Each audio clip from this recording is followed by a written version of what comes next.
You're tired of living paycheck to paycheck, right? You've probably heard about YNAB, you need a budget. It promises financial freedom, but is it really worth the hype? Let's dive in. Now, before we get into the nitty-gritty, let's be real. Budgeting isn't exactly the most thrilling topic. It's like eating your veggies, necessary, but not always fun. But what if I told you budgeting could be the secret ingredient to a happier, less stressed you? That's where YNAB comes in. So, what sets YNAB apart from other budgeting apps? Well, it's based on 4 golden rules. Give every dollar a job. This means assigning a specific purpose to every dollar you earn. No more free money floating around. Embrace your true expenses. Be honest about your spending. No sugarcoating. Roll with the punches. Life happens, and your budget should too. Be flexible. Age your money. Let your money work for you.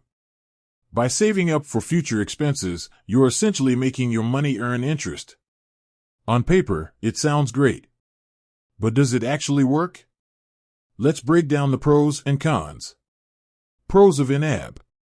Mindset shift. YNAB forces you to be intentional about your money. It's not just about tracking expenses, it's about making conscious choices. Future-proofing. By saving for larger expenses in advance, you avoid those dreaded oh no moments. Flexibility. Life throws curveballs. YNAB allows you to adjust your budget on the fly.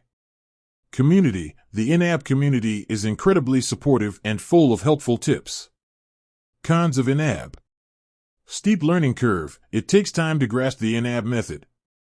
Manual input. Unlike some apps, you can't automatically import all your transactions. Cost. While there's a free trial, the subscription fee might be a deterrent for some. Time-consuming. Initially, setting up and maintaining your budget can be time-consuming. So, is YNAB worth it? The answer depends on you.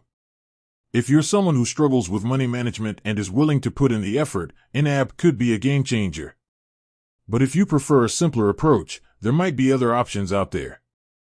Remember, the best budgeting method is the one you'll stick with. Don't be afraid to experiment and find what works for you. With that said, thanks for watching, and until next time. Let me know in the comments if you've tried YNAB or if you have any other budgeting tips to share.